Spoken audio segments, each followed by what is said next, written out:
Indonesia. Om Swastiastu. Yang terhormat Bapak Igede Surya Darmawan, STMT, selaku dosen penguji. Yang terhormat Bapak Dr. Agus Kurniawan, STMT, selaku dosen pembimbing.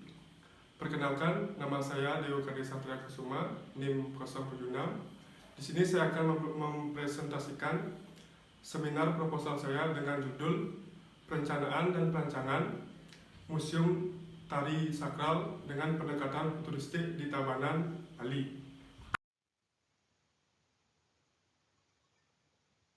Pertama, saya ucapkan terima kasih atas waktu yang telah diberikan. Perkenalkan, nama saya Dewo Kade Satria Kusuma, NIM 076. Di sini saya akan mempresentasikan tentang seminar proposal dengan judul Perencanaan dan Perancangan Museum Tari Sakral dengan Pendekatan Futuristik di Tabanan, Bali.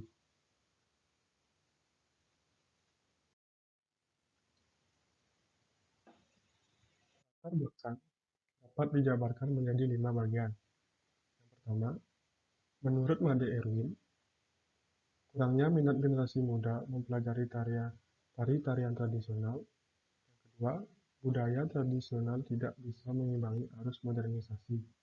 Yang ketiga, masuknya budaya asing mempengaruhi budaya tradisional Indonesia atau daerah setempat.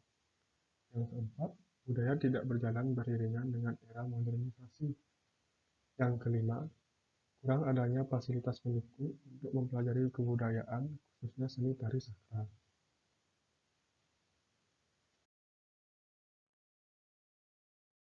Dari latar belakang di atas, dapat dijabarkan lagi menjadi 3 bagian.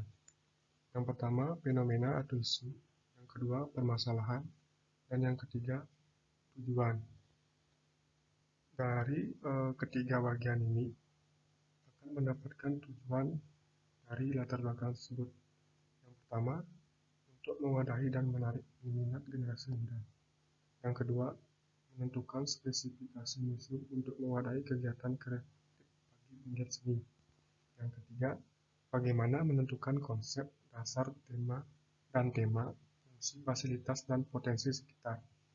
Yang keempat, untuk menentukan tema dan konsep dengan mempertimbangkan fungsi, fasilitas, dan potensi sekitar.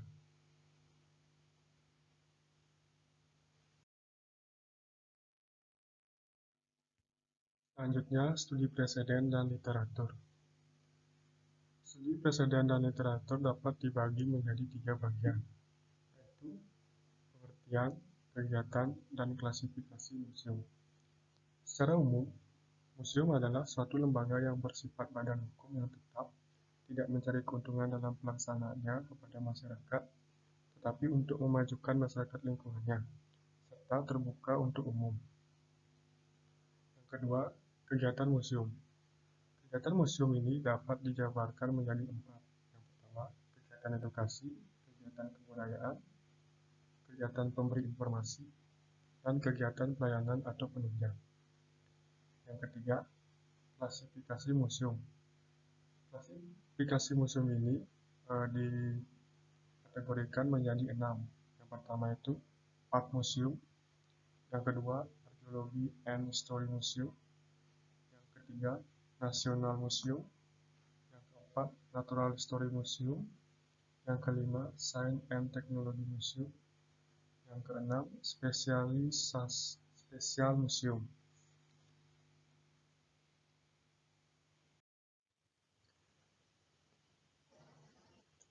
Tari sakral.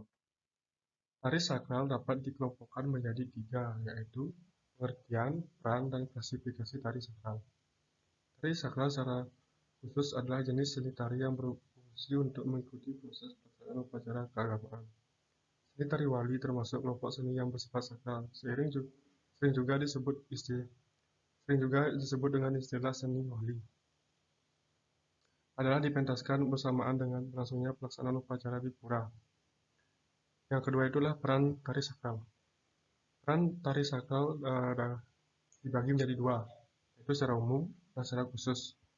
Secara umum, seni tari untuk memenuhi kebutuhan manusia dengan melalui stimulasi individu, sosial, dan komunikasi.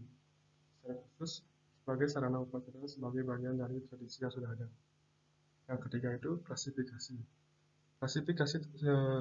Klasifikasi tari sakral dibagi menjadi dua, yaitu secara umum dan secara khusus. Secara umum dibagi lagi menjadi tiga, yaitu tari wali, tari bebali, dan tari bali-balian. Secara khusus juga dibagi menjadi lima, yaitu tari baris, tari sangyang, tari rejang, tari barong, dan tari topeng. Arsitektur futuristik. Arsitektur futuristik dapat dibagi menjadi dua, yaitu pengertian dan teknologi arsitektur futuristik.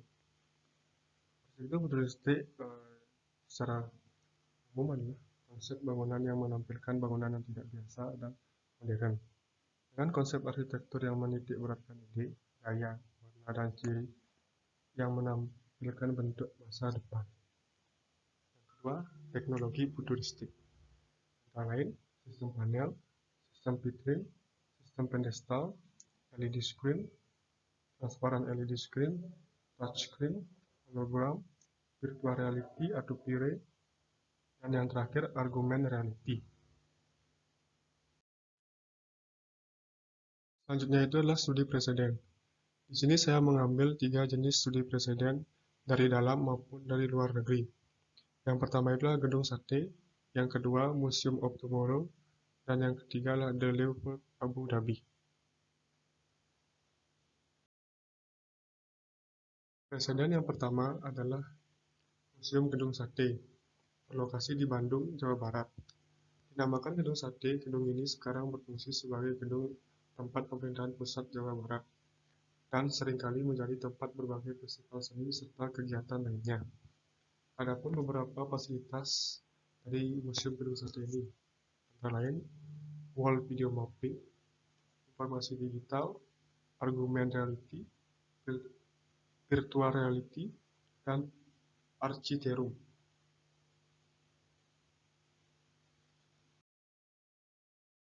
Selanjutnya itulah Museum of Tomorrow, berlokasi di Rio de Janeiro, Brazil. Museum of the Tomorrow dirancang oleh arsitektur neo-futuristik berkebangsaan Spanyol, Santiago Calatrava, dan dibangun di sebelah pantai di Vera Maua. Dari desainnya yang unik serta menjorok ke pantai, ada pesan terselubung yang ingin disampaikan. Benar saja, di sini pengunjung diajak untuk bisa melihat masa depan yang cerah lewat pengalaman menggunakan teknologi digital yang ada dalam museum tersebut. Selanjutnya itu The Louvre Abu Dhabi, berlokasi di Miami, Amerika Serikat. Proyek raksasa tersebut dirancang sebagai city museum di laut yang mencakup 50 bangunan. Sebagian besar ditutupi oleh kubah menyaring sinar matahari sebagai Rain of Light. Luas komplek ini mencakup hampir 64.000 meter persegi dengan 9,200 meter persegi, khusus sebagai galeri seni. Karakteristik pengguna. Karakteristik pengguna museum dikelompokkan menjadi 4, yaitu anak-anak, remaja, dewasa, dan usia non-produktif. Anak-anak mulai dari umur 5 tahun sampai 10 tahun, remaja dari umur 10 sampai 20 tahun, dewasa dari umur 20 sampai 50 tahun, usia non-produktif dari umur 50 sampai seterusnya. Berdasarkan jenis pengunjung dikelompokkan menjadi 2, yaitu motivasi atau tujuan dan rekreasi atau komunikatif. Motivasi atau tujuan adalah orang yang berkunjung ke museum dengan memiliki tujuan yang jelas, seperti peneliti, mahasiswa, dan lainnya. Selanjutnya itu rekreasi atau komunikatif.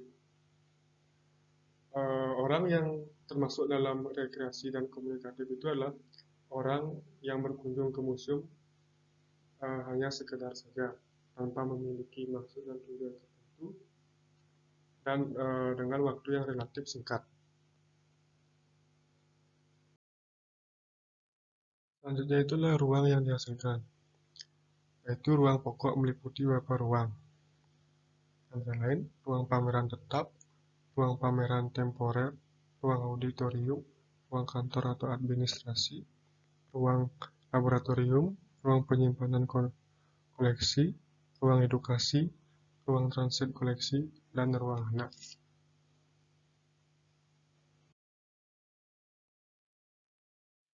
Selanjutnya itulah lokasi. Di sini saya mengambil lokasi di Desa Brabang, Kecamatan Kediri, Kabupaten Tabanan, Bali. Adapun dasar pertimbangan yang saya ambil untuk memilih lokasi di Desa Brabang, Kecamatan Kediri, dan Tabanan. Yang pertama itu mudah dijangkau. Yang kedua, bangunan berada di daerah yang sangat strategis.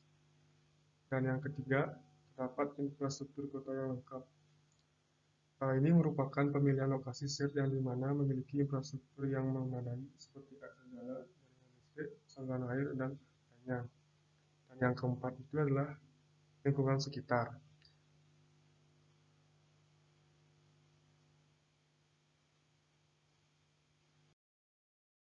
Selanjutnya konsep dasar.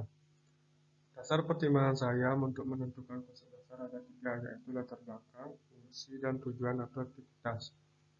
Latar belakang, kurangnya minat generasi muda dan masuknya budaya asing mempengaruhi budaya tradisional Bali. Fungsi, menjadi tempat rekreasi atau edukasi. Mewadahi dan memfasilitasi generasi muda dan para penggiat seni untuk belajar budaya tradisional dan sebagai sarana edukasi budaya. Tujuan atau aktivitas, menarik minat generasi muda untuk mempelajari seni dan budaya tari tradisional. Dari ketiga dasar pertimbangan tersebut, saya menentukan konsep dasar, yaitu moment in history atau gerakan dalam sejarah. Yaitu konsep ini diambil dari histori dari setiap tarian yang ada dengan digabung unsur futuristik, yaitu fungsi, tujuan, dan bangunannya. Sehingga penggabungan modern dan budaya menjadi daya tarik untuk generasi muda.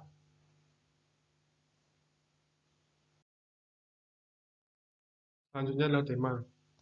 Untuk menentukan tema museum, saya memilih beberapa dasar pertimbangan, yaitu lingkungan, iklim, dan lokasi. Dan dijabarkan lagi menjadi latar belakang, fungsi, dan tujuan. Latar belakang, kurangnya minat generasi muda dan masuknya budaya asing mempengaruhi budaya tradisional Bali. Fungsi, menjadi tempat rekreasi dan edukasi, mewadahi dan memfasilitasi generasi muda dan para penggiat seni untuk belajar budaya tradisional dan sebagai sarana edukasi budaya. Tujuan atau aktivitas, menarik minat generasi muda untuk mempelajari seni dan budaya tari tradisional. Dan di sana saya menentukan tema yaitu arsitektur futuristik, yaitu arsitektur yang menampilkan gaya desain masa depan, memadukan dengan budaya, membuat daya tarik bagi kaum muda.